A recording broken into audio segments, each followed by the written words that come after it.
नागा साधु पवित्र त्रिवेणी घाट पहुंचे, पवित्र डुबकी लगाई। इसके बाद भक्तों को संगम में डुबकी लगाने का मौका मिला। 144 सालों के बाद लग रहे इस महाकुंभ में देश विदेश से करोड़ों की संख्या में श्रद्धालु पहुंचे हैं प्रयागराज।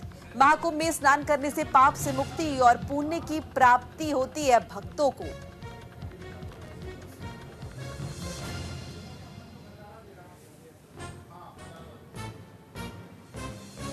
तो देखिए, महाकुंभ का आयोजन है और भव्य स्तर पर यह आयोजन हुआ है। लोगों का हुजूम देखने को मिल रहा है। व्यवस्था भी चाक चौबंद है।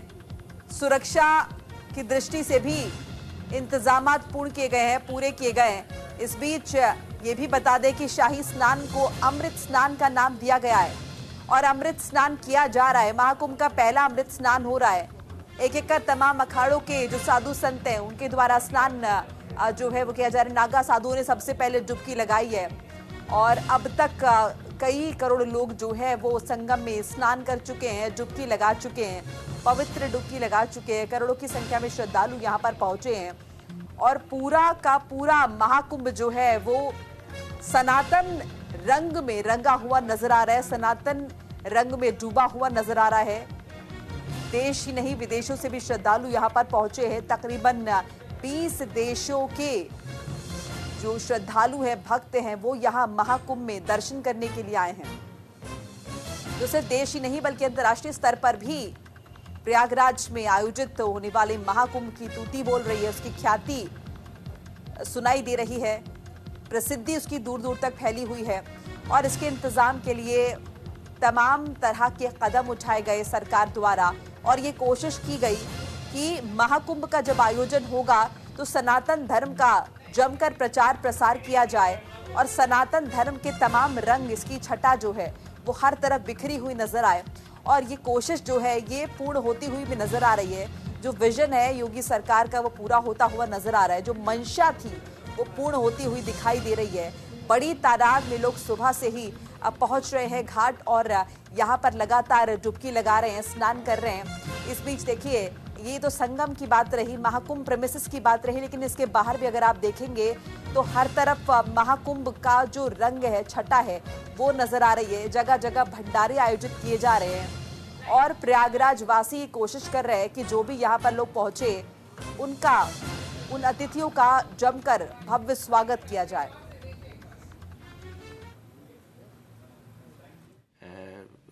परिकल्पना इसकी की गई थी और इसके लिए माननीय प्रधानमंत्री जी और माननीय मुख्यमंत्री जी के द्वारा निर्देश दिए गए थे कि इस कुंभ को डिजिटल कुंभ के रूप में भी हम लोग प्रयोग करें। तो इस दौरान हम लोगों ने सभी आधुनिक तकनीक का प्रयोग किया है और जितने भी AI टूल्स हो सकते हैं, और चाहे वो क्राउड मैनेजमेंट के संबंध में हो, चाहे वो ट्रैफिक मैनेजमेंट के संबंध में हो, अंडर वाटर मॉनिटरिंग हो, इवन हमारे लेटेस्ट फायर इक्विपमेंट्स भी, फायर फाइटिंग इक्विपमेंट्स भी हम लोगों ने इस तरह के कैरी किए हैं कि हम वाटर फ्रंट से भी उसका इस्तेमाल कर सकें। तो इस प्रकार जो संसाधन और सुविधाएं शासन के द्वारा हम लोगों को दी गई थी, उसका भरपूर उपयोग पुलिस विभाग के विभिन्न ब्रांचेस कर रहे हैं। सर, जितना हम कह सकते हैं कि जितना क्राउड आ रहा है, 1 करोड़ 60 लाख से ज़्यादा अभी तक श्रद्धालु आ चुके हैं, ऑब्वियसली माना जाता है कि स्नान होने तक ये 2 गुने से ज़्यादा होगी संख्या। तो जितना लोग आ रहे हैं उनका वापस जाने में भी उतना ही बड़ा होगा। तो पुलिस किस तरीके से मॉनिटर करेगी? जितना श्रद्धालु आएंगे उसके बाद स्नान करके जाएंगे, कितना बड़ा चैलेंज होगा वो पुलिस के? नहीं, हमने तो शुरू से कह रखा है कि हमारे लिए चैलेंज नहीं है, हमारे लिए अवसर है। तो हमने जितने आने जाने के रास्ते हैं, जो रोड्स हैं या जो स्पेशल ट्रेन्स हैं, 3000 से अधिक ट्रेन्स इस दौरान रेलवे विभाग ने चलाया है और वो भी व्यवस्था बहुत ही सुचारू रूप से हमारे ADG रेलवे वहीं प्रयागराज में ही रेलवे अधिकारियों के जो कंट्रोल रूम है वहाँ कैंप कर रहे हैं।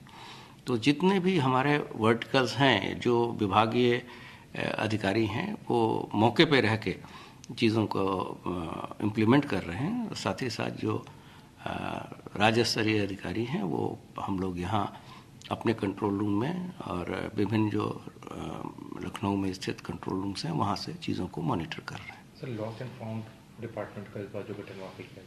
हाँ, लॉस एंड फाउंड ऐसे 10 सेंटर्स हैं, और कल जो प्रथम स्नान था उसमें काफ़ी अच्छा परफॉर्मेंस था हमारा लॉस्ट एंड फाउंड का। सभी जो लोग भी गुम हुए थे सभी को हम लोगों ने मिलवा दिया था, और उसके जो हमने उन तकनीक का जो इस्तेमाल किया है उसमें जहाँ से भी और जिस समय कोई भी व्यक्ति खोता है उसका हम स्क्रीनशॉट लेते हैं और फिर उसकी मैचिंग पूरे क्राउड में करते हैं, और जैसे ही व्यक्ति पाया जाता है हम उसको अपने। तो अमृत स्नान आज महाकुंभ का पहला अमृत स्नान था। सबसे पहले नागा साधुओं ने स्नान किया। संगम के 44 घाटों पर श्रद्धालुओं ने आस्था की डुबकी लगाई। देखिए, आस्था के समागम में संगम में करोड़ों की संख्या में पहुंचे हैं भक्तगण, और कल पौष पूर्णिमा से शुरू हुआ था महाकुंभ का आयोजन। भक्तों पर हेलीकॉप्टर से पुष्प वर्षा भी कराई गई। देखिए, 144 साल के बाद ऐसा योग बना है। महाकुंभ का यह दुर्लभ संयोग है। बात सुरक्षा के लिहाज से करते हैं तो सुरक्षा के लिए एनएसजी कमांडो तैनात किए गए थे, और ठीक आप हमारे पीछे नजारा देख पा रहे हैं जहां पर हेलीकॉप्टर के जरिए पुष्प वर्षा की गई है। सुरक्षा व्यवस्था चाक चौबंद रखी गई है, परिंदा पर न मार पाए इतना ख्याल रखा जा रहा है। तो फिलहाल 144 सालों के बाद ये मुहूर्त बना है, और उसी के बीच आपको बता दें पवित्र संगम में सभी श्रद्धालु इस वक्त आस्था की डुबकी लगा रहे। तो देखिए, कल आयोजन की शुरुआत हो चुकी है, और देश ही नहीं विदेशों से भी सैलानी यहाँ पर पहुंचे हैं। तस्वीरों के जरिए आप देख सकते हैं, समझ सकते हैं, और ये जान सकते हैं कि किस तरह से ख्याति दूर दूर तक फैली हुई है महाकुंभ के इस आयोजन की।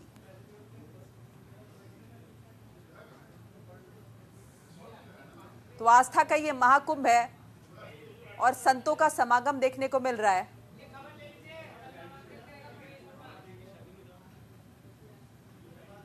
तमाम अखाड़े जो है उनके संत अमृत स्नान करने के लिए पहुंचे, के करके सभी अपने अपने अखाड़ों के साथ स्नान करने के लिए पहुंचे हैं।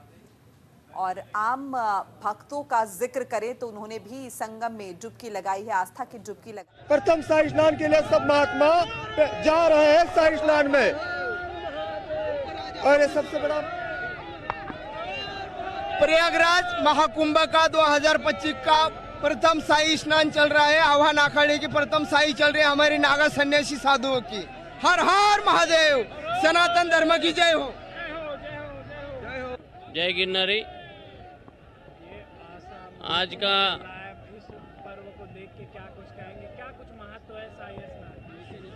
शाही स्नान का ऋषि परंपरा का महातीर्थों का महातीर्थ प्रयागराज का 144 साल के बाद एक महाकुंभ मेला के देखकर एक सनातन धर्म के लिए बहुत खुशी हो रही है। और मैं एक आपका माध्यम से सरकार श्री को एक संदेश देना चाहता हूँ कि गौ माता को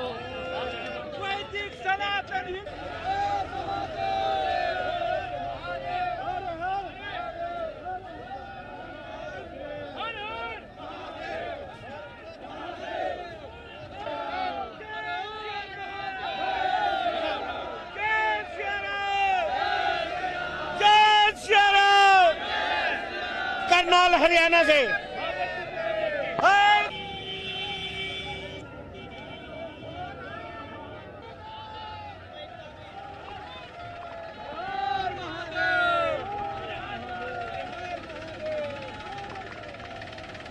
हाँ, 2025 का महाकुंभ पर्व है।